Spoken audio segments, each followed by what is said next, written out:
New Mexico Cannacast. Everything New Mexico, everything cannabis.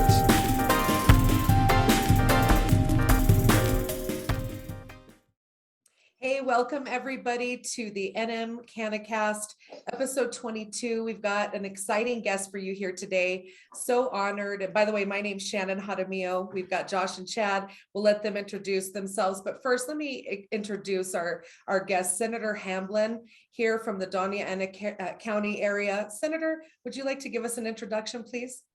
Sure. Thank you for having me on the podcast. This is so fun. I mean, even our pre-talk has been a lot of fun. My name is Senator Hamblen, and I am the state senator for District 38 in southern New Mexico. District 38 encompasses a little bit of Las Cruces proper, Mesilla, now that we've been redistricted, and a lot of rural parts of the county. So like Vado, Chambarino, Del Cerro, Mesquite, a lot of those different areas. And so it's an unusually shaped district, but it's been kind of made whole since of redistricting because Mesilla was knocked out of that for the last 10 years and now it's back part of the district. So I'm really happy to be here. I know we're going to talk a whole lot.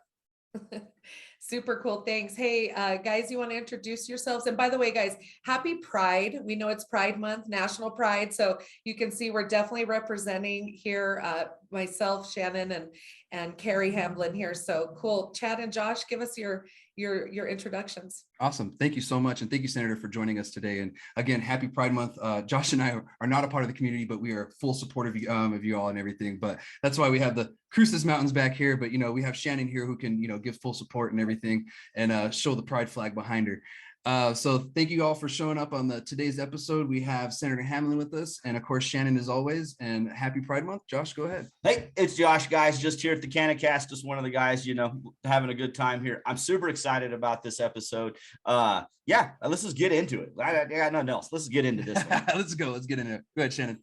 This sounds great. I just thought we'd start out by just talking about, cannabis and our own personal kind of why behind the topic itself, right? I myself have a background as an activist.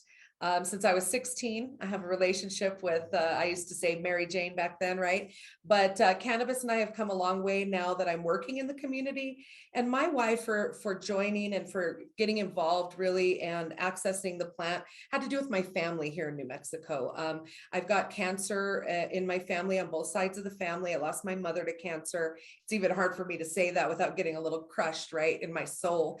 But we didn't know enough about cannabis to help back then. So when I started looking into it, it was for me personally, and I have another aunt who's living in remission with cancer. And I thought, you know what, let's grow some clean medicine and some clean food. I was kind of combining it. This was in 2017, and we had some land in the Limitar, Socorro County area there. That's where I'm from.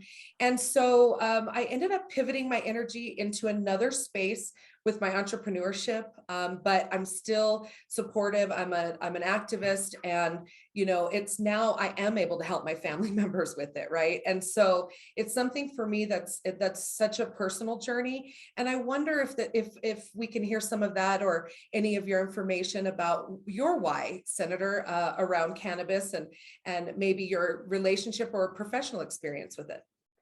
So, my exposure to cannabis actually goes back quite a long time because I had a brother who I'm pretty sure was probably self-medicating, but it wasn't diagnosed, but it was something that I think for his depression.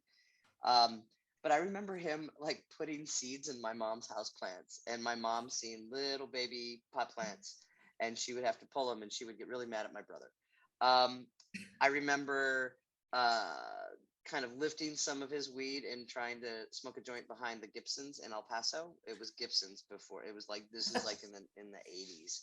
And it wasn't a really good experience for me because I just didn't know what I was doing. But then you fast forward, and I've never been against cannabis or, marijuana, as we call it, weed, whatever.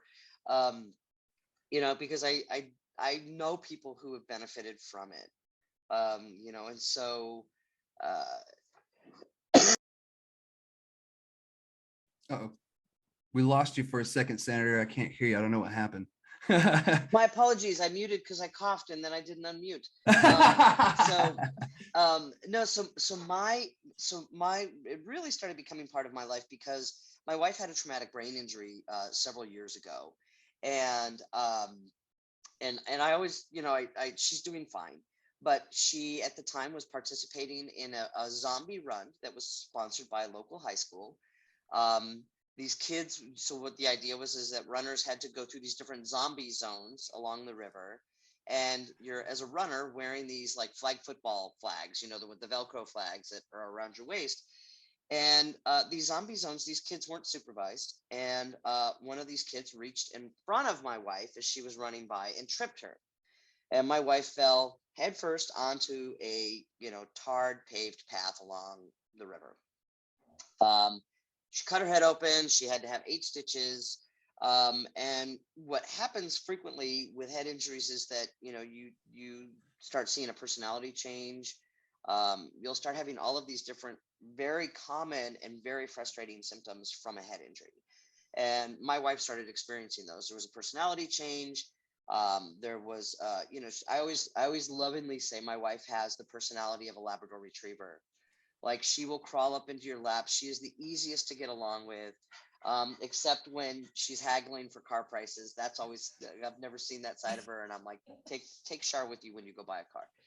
But there was a definite personality change. And so, and there was anxiety as a result of that, which is very common with a traumatic brain injury as well, anxiety and depression. And what she found was that, she'd never, I think she had smoked weed once in college. No, later. And but the thing is that she found it to be so much easier to handle the anxiety and the breathing that happens with a trauma, because when you go through a trauma, your body goes into shallow breathing to protect you. And in her case, her body never went back to deep breathing. And so it was really helpful for her. And, I'd much rather her be, and she's an academic. She's super in her brain all the time, and she's a professor, and she's brilliant as a scholar. And yet when she's got this, she's able to relax and slow down. And it was really important for me to have her do that rather than be, heavily dependent on big pharma. So, but then also as I got older, I will certainly say I'm 53, I'm turning 54 in August. And as I've gotten older, I'm a light sleeper. And you find that as you get older, you really cherish your sleep because it affects everything. And so I started taking chocolates and, to help me sleep. And I sleep like a baby and I love it. I am so much a happier person because of it. So, that's, and I'm like, if that's just for me, which is so small, really on the bigger scope of things in terms of like helping people with anxiety and depression, pain, if I'm experiencing this just for insomnia, why can't there have other people have a better quality of life for that? And so that's why I've always been a big supporter. Definitely. And I appreciate that. And, there's a lot of people who have similar stories where, they didn't really need cannabis, but when they found out that using it or they did need it, they found the relief and like, oh my God, like I feel so much better. Even people who think there's nothing wrong with them, they're like, oh my God, I didn't realize how much anxiety I had until I started using cannabis, and, it started to go away. And I realized, I was heightened, all the time, and then I needed to bring myself down. So yeah, that I could totally see that. And the fact that we have senators that are full support too, that's always a great thing, to see in the state, because for the longest time we were fighting the reefer madness here in New Mexico even, Yeah. And I'm glad we finally were able to change that. And as Josh said, some people see it as the devil's lettuce. Oh man, yeah. Everybody has their story. Like my grandmother, she didn't try cannabis till she was 79 years old. And it changed her life. It helped her quality of life for the last, over the decade that she was alive was amazing. And I owe that to the cannabis plant. And that's how I got into the science of it, and everything else was just because of my grandmother. It just, yeah. When your loved one needs something, that's what I've ran into in the cannabis community too. Like when people are suffering and hurting, the only question you really can ask is, what are you willing, you know what I mean? You're willing to do anything. It's like, what are you willing not to do? And it's a very small list. I guarantee it. When your loved ones are hurting, you will do what it needs to get what it needs to happen to help them. And so that's a very unique thing with cannabis, you know? And yeah, I remember asking my grandmother, you know, like why she really just started using cannabis. And she said, son, I just didn't want to hurt no more. And she was, like Chad said, she was amazed how much she didn't hurt. And sleeping. Oh yeah, she loved chocolates. That was her thing. We did medicated chocolates. Had her cancer in her lung go into remission from eating chocolates. Dropped her A1C1, from an 8 to a 6 with her diabetes. You know, eating chocolates, and all her arthritis went away. Like when she was 85, she'd play around and try to play box me. You know, I mean, so that's a wonderful memory. Yeah, yeah. So no, you know, I get it, and you know what I mean. It's very unique, and especially for some people, like, you know, I grew up with the devil's lettuce mindset, so I completely understand that, and you know what I mean. Have to understand the other way you have to think. So it's wonderful that, you know what I mean. Yeah, like senators and people are being open and understand. You know what I mean. This planet has a lot of benefits. It does help and heal people, and you know, it should be shown for what it is, just the truth of what kind of planet it is, you know. So thank you. You know, and I find that it's like really important, you know, when since we're talking about Pride Month, you know, just know how representation matters, and how it's really important when you're in a position, and I feel very fortunate to be in a position of influence. And I don't like to use power because I think too many people have abused that, and I think it's just got such a negative term. But to be in a position of leadership and influence, and for people to see themselves, you know, as a queer person who grew up, I didn't see people who looked like me or who were like me doing what I'm doing now. But also, you know, I think this is the same thing when it comes down to cannabis is, you know, there shouldn't be a shame to that. There shouldn't be a shame to people who are experiencing mental illness. We need to start breaking down those stigmas, because, you know, it's what so many people are experiencing all of these, and yet there's still some implied shame by the few who are trying to control the many. Oh yeah, definitely. And you know what? Speaking of that, so what is your like background and everything before becoming a senator and all this and getting into cannabis? Because I forgot to ask that earlier, really. Well, it's you know, it's interesting. So I grew up in El Paso. My father was in the military, and so we retired there in El Paso. But my family's originally from Wisconsin, and when I decided to go get a master's degree, I moved to Las Cruces in 1992. I was also moving to Las Cruces because of my girlfriend, and started working in public radio. And I originally went into college as an undergrad as a mechanical engineering major because I like building things. And you'll see, you know, Chad, we're connected on Facebook, and so you'll see the stuff that I'm building for our tortoise beaver. Oh, cool. Yes, I'll have to check that out. We have a 30-pound African sulcata tortoise. So that's so cool. Yes. Beaver's very, very comfortable in our backyard. But the thing is that I kept falling asleep in my engineering classes. And so I decided to go into something that I like to do. And I'd grown up with a single mom. My father passed away when I was 12. And I saw my mom really hate her jobs. And, you know, but she was doing it. She was a nurse. She was able to support 2 kids.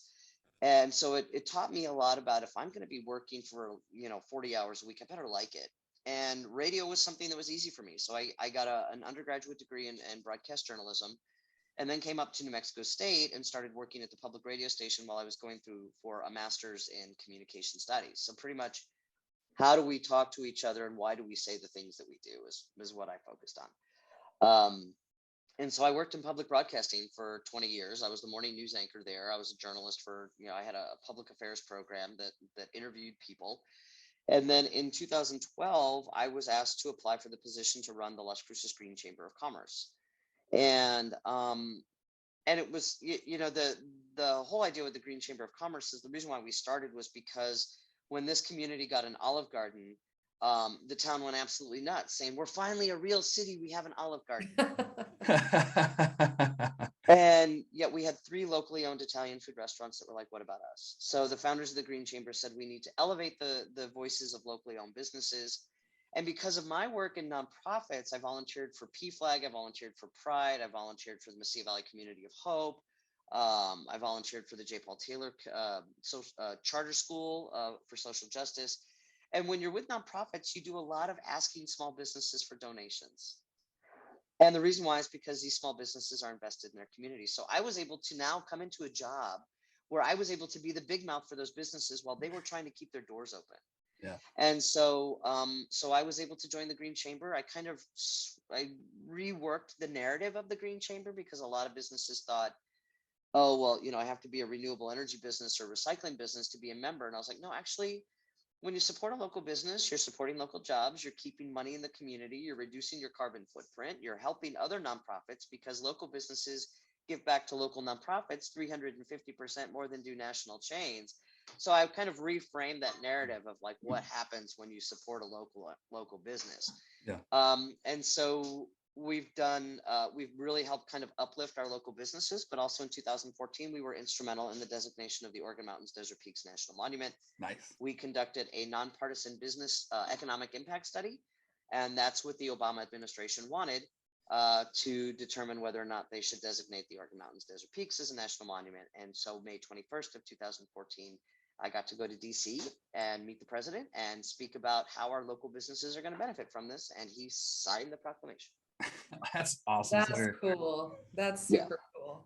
Yeah. Wow. I love that story. And I know these guys are certainly excited about it too. I mean, your background, it's first of all, kudos and thank God for people like you. Yeah. I think you have some big huevos, I'll say it like that, yourself. And I think we've got a great platform here in New Mexico, but also I love how you're just very natural and just kind of share yourself with us. So thanks so much. And as far as the communications and journalism degree, I was going into radio and TV performance as well before I swayed into business. There's a part of me that still, obviously really loves working, with these types of podcasts and stuff. So, but with regards to what you're doing now and how you're involved in New Mexico and what you're seeing there in the, Las Cruces or southern part of the state around cannabis, where do you think we can, really step it up as a community around that stigma that we're all talking about? Is there anything that you can see that, we can be doing together with the state and vice versa to provide more equity, social equity, maybe more opportunity, or anything that you would do or insert or do differently that we might be able to speak about today? Well, and I think that's a good question. I think it's really one that we are all committed to exploring. Right. In 2020, I won the election for District 38, and I unseated Mary Kay Papin, who was one of the people who prohibited this legislation from coming, and that was one of the reasons why I ran, because I felt that those values were different from New Mexicans' values now. And, there was a lot of legislation that stalled in the Senate, and it was because of folks who were fairly conservative, although they were listed as Democrats, fairly conservative in their values. And legalized cannabis was one of those. And, we all have our own personal opinions about it, but I think, the greater good is looking at how, number one, Black, brown, and indigenous men get arrested more often than any other group of people for possession of marijuana and get incarcerated for it. So, that was one of the big social justice elements about the legalizing cannabis. And so, and something I like to point out to folks, when we look at the legislation, the day that we're recording this is the day before our primary election today, but how elections matter. Because when we look at the big legislation that passed in the New Mexico legislature, legalized cannabis. So there are 7 new Democratic senators, just to let you know. So the Democrats have the majority in the Senate. The Senate used to be where bills went to die. So when legalized cannabis came up, it passed by 7 votes. 6 of those votes were freshman senators. One wasn't, the other freshman senator was out of the building actually and couldn't vote. But but we also convinced, one of the other senators who had a really hard time. This was Senator Benny Shendo. And he, had a lot of conversations with us about this. And he was just like, okay, this is going to actually benefit my community, because Benny represents tribal communities. And for so long, tribal communities and especially communities of color have been negatively impacted by the war on drugs, whatever war, but also, the number of systemic inequities that we have in, not just in cannabis and criminalization of cannabis, but in a number of other things. So Benny changed his mind and he voted. And after the special session, he was in our suite. And this is the only time that we ever had any champagne, was at the end of a session when it was over. Because I can go on and on about my thoughts about having liquor in your office as a legislator, as a volunteer legislator. But we celebrated, and he was like expressing how it was a challenging vote for him. Mm-hmm. So since then, to kind of just lay some foundation for that question, Shannon, is that, the thing that I feel very comfortable about is that I know my colleagues in the Senate are all committed to address any inequities or any loopholes or gaps in the cannabis legislation, because we've seen people do this all over the country. We've seen the other states that have legalized cannabis, and we've seen the things that are not necessarily successful, and we've seen the things that are successful. Like, before we legalized it, my wife and I would go up to Trinidad and hit the big green warehouse up there, which has a really good selection. But we would see that, they all said, they decided that their taxes were going to go to the infrastructure of Trinidad. Mm-hmm. And Trinidad is, just, 30 minutes up north of Raton. Mm-hmm. And I was just like, the money that they're making from New Mexicans, I want to keep here. Mm-hmm. I don't want to spend my money outside. I talk about localism all the time and how it's important to keep our money in our communities. And so, but I'm fine with getting Texas's money because they're never going to legalize weed because they're Texas. And so, let's continue getting their money.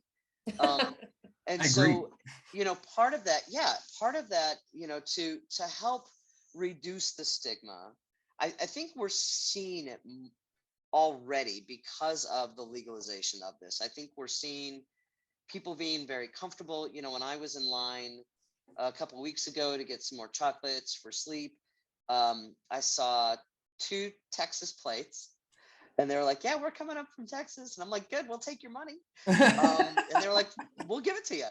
But I saw, people just not being, gosh, for so long it was just like this backdoor, behind the back kind of industry, and it was so unfortunate that people had to go that route in order to do this. And so I think the visibility first and foremost, on the first night, just because Las Cruces' city council did not put restrictions on hours of operation, it was 12:01 a.m. Thank you for your comment there, by the way. Absolutely. It's 12:01 a.m. that people in Las Cruces were able to, and so, one of the dispensaries that's a member of the Green Chamber, they had like 250 people outside their door. At 12:01 a.m. I was going to go, but then I was like, no, I'm old. I don't want to wait in line. I love what they're doing, but I'm just going to come back on another day. And they were fine. But that's the thing is that people weren't like hiding. When we see the news clips, people are like, yes, because they're not worried about getting thrown in jail, first of all, which is what most people were doing. But secondly, it's just like, finally, we are moving forward. And, the big conversation has been, we need to diversify our revenue stream because we are unfortunately very dependent on oil and gas industry. And that's the way that it was set up by legislators in the 30s, 40s, and 50s. And that dependence is going to hurt us. It's already hurting us. We see that when there is a drop in oil prices, that budgets for state programs across the state get cut. That is no way to operate state agencies. And so we need stuff that is more sustainable, that is more reliable. And so I see that like the legalizing of cannabis was really that step in moving forward of diversifying our revenue stream. It's not going to be the only one.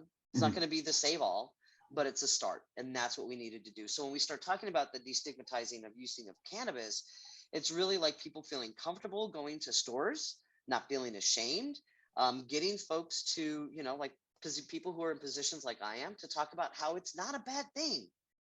I mean, it's not like I'm high and I'm not functional. I'm sleeping so much better. Yeah. My wife does not have anxiety. She's not having, she is not experiencing depression. There are people who are not experiencing pain. It is ridiculous that it has taken us this long, but it was an election that made that difference. 100%. And I try to tell people all the time that, you think that your vote really doesn't matter, but on the grand scheme of things, it really does. Because, we were 7 votes away from not having legal cannabis today and, adult cells and everything. So, it does make a big difference. I got a letter from the city or the county saying that I vote more than people of my age, like 98% of people my age, I vote more than them. So that's saying a lot. Good. You're a super voter. Yeah, I'm a super voter. Yes, that's what us candidates call you, is the super voter. Yeah, no, that's great. And the thing is that, there are people, especially, Chad, I think, around your age, is that like been completely disheartened by politics. Yeah. And, and I tell people, like, look, we may feel like our hands are tied because of the federal level. I feel our legislators in New Mexico are a lot more accessible than most. I think that's at the state and the local and the federal level that you can go and see a legislator, like when we were at city council together and we were talking about it afterward. I feel that we have that unique characteristic, and I think it's because we're New Mexicans. It's like, being able to talk shop, even when we're not, and also having those boundaries. I will say I'm not able to talk right now, but for the most part, it's really, that we have that opportunity. But it's also that, if you don't feel that you can make a difference at the federal level, damn well you can make a difference at the local and state level. I mean, we've seen it. Yeah. We have an all-female city council. That was awesome. We have a majority, we have a majority in the legislature that actually gives a shit about people, that respects women's reproductive rights and access to health care, that respects people who want to end their suffering and die with dignity. These are all laws, and oh my gosh, liquor license reform. Hello, all of this stuff. Don't get me started. I was in the restaurant management business, food and beverage. Yeah. That Right. That scheme was dirty back in. Yeah. It was. It shouldn't be like a taxi cab medallion in New York City. That's exactly what they were. And so all of this legislation, though, has been stuff that legislators in the New Mexico legislature have been trying to push for years, but could never get the bills passed because they never got out of committee. And then all of a sudden you see this wave of new senators. And all of a sudden, it's like, holy cow, we can actually push this across the finish line now. And we did. And so, your elections, your votes do matter. They do matter, and they make a difference. And I think New Mexico is a prime example of that. Oh, definitely. Because New Mexico, we're different than any other state. We're different when it comes to the way we legalize cannabis, and we're different the way that, we go about politics and other things. I mean, we don't pay our legislators, was one thing, which I think should change in the future, but that's a personal opinion. So yeah, I mean, we're different. And I try to tell people that all the time. I'm like, the reason why New Mexico legalized the way we did is because we're different. We're a total different state. We think different than most other states, and we're treated different than most other states. Half the country doesn't even know that we exist.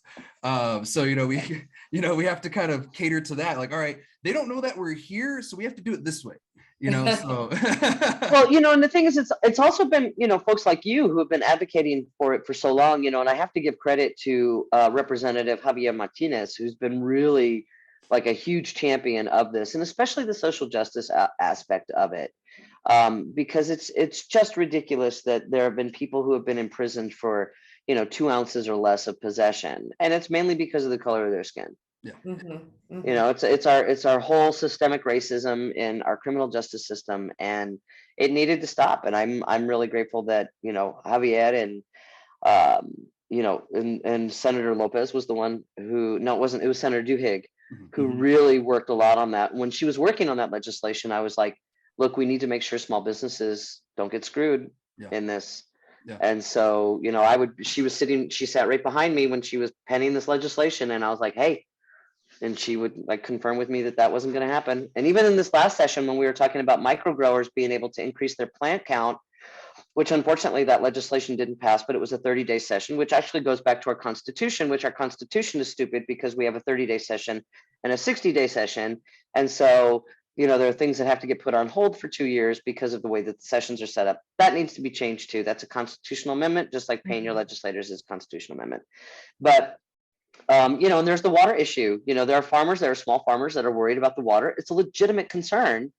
And those farmers are providing healthy food that people can eat. So, we want to continue to go back and address those issues, make sure the Acequia Association is heard, make sure that our small farmers are heard. I wanted micro growers to be able to increase their plants because, as I said in committee, it takes a lot of bud to make butter and to make candies and to make chocolates and all that stuff. And I personally, as a grower, do not have the capacity to make that. So yes, I want people who are going to be regulated, who are going to be monitored, to be able to grow that so that they can make the stuff that I like to consume and that everybody else likes to consume. Oh, definitely. And you know what? It's great that we have a senator or someone in legislature that has this kind of knowledge, because, watching the legislative sessions, a lot of the times these people don't know anything about cannabis when it comes to it. So having someone there on the ground that can say, no, guys, that's not actually how it works, or we need to do it this way, because if not, it's going to go this way. So, I'm really glad that we have people up in Santa Fe representing us that do know the industry, are constantly, at the shops, grow for themselves. So it's just really good to have that in up there. And one thing I did want to ask, and this wasn't even on the script, Shannon had mentioned it earlier that she came out the closet twice. Did you have to do the same too with your cannabis use? I have to recognize that I have a really unique position, because first of all, I'm white. Second of all, I've been a public figure for a long time. So I don't have to worry about the security of my job. I don't have to worry about getting fired from my job. I don't have to worry about losing my house. Although as a queer person, for many years, you had to worry about losing your apartment or losing your job. And thankfully, New Mexico, given that New Mexico is one of the most progressive in the state about protecting LGBTQ people, it's coming out. I came out of the closet when I was 22. And so that's 30 years. 30. Oh, I thought it was last year. Yeah. All my girlfriends up until then were probably just a surprise. They had no clue. Yeah, no clue. Wow. And so, it's, I think coming out, and Shannon, I don't know if you've had this experience too, is like, coming out about as a cannabis user is not the same as coming out as queer. Yeah.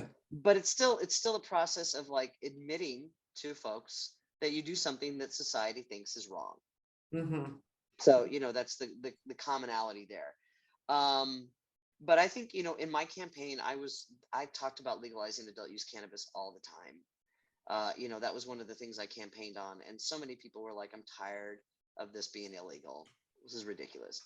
So it wasn't as a difficult process for me because of being a public figure and kind of being out, and even with the Green Chamber and the National Monument and being on public radio, I had accessibility that other people don't. Yeah, I was going to say I had many come before me that, like you are saying, that paved the way for me to come out very comfortably. I was 16 and in high school. I'll throw this in here, and I felt like I was on an Oprah show. Everybody and their mother asking me different questions as I was going through my life. But no, I had a very loving family, a very diverse thinkers, very educated grandmother who, very much so grabbed, she was a speed reader from Socorro. She was very educated, very loving. And, I was fortunate there. When I came out with cannabis, I was worried that my father would be disappointed. Right. And he was the one that was very loving with me when I came out as LGBTQ. So it was just in my head is what I found. Right. But I wanted his approval and I wanted him to be proud of what I was going to be doing for a living. So I actually remember mentioning it to him, and, he was like, let's try it. Let's go for it. I'm behind you. Right. And that surprised the hell out of me. And then since then, and you mentioned, people in the community like Josh and Chad and the activists and all of that, we've had some great activist events here in New Mexico. And I'm fortunate that we had some medical cannabis symposiums where we were certifying and educating the population. And at that time, there's a lot of people that didn't want their name on their certificate. They didn't want to be in the media. We had to do all this because they were, so you do have that coming out. So it is a topic. And, so we've had to definitely protect the community as as we see that there's a mass re-education needed, just nationally, locally. But I love those conversations with conservative people, and I love to share stories like this with like-minded people like you as well, because then you get to hear, other people's perspectives, their experience, their strength, their hope around it, and also kind of the why behind they might, kind of shy away from cannabis, right?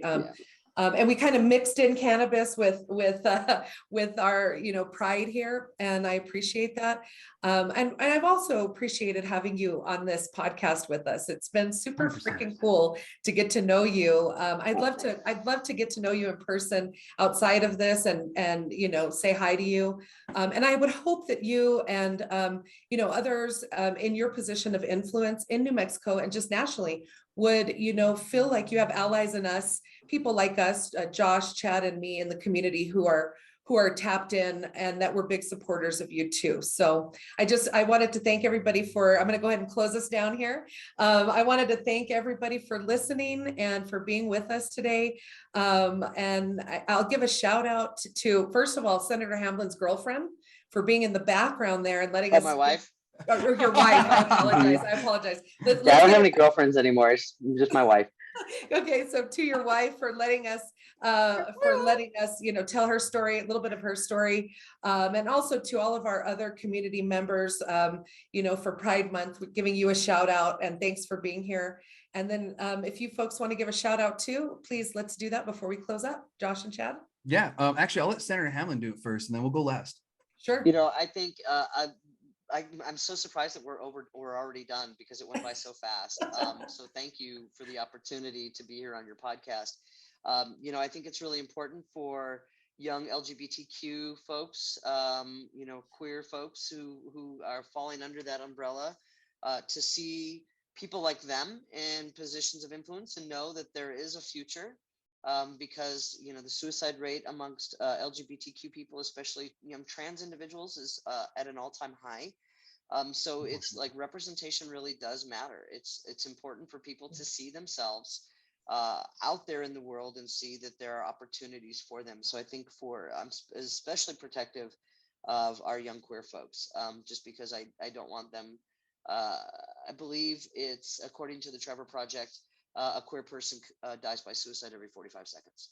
So the representation is important.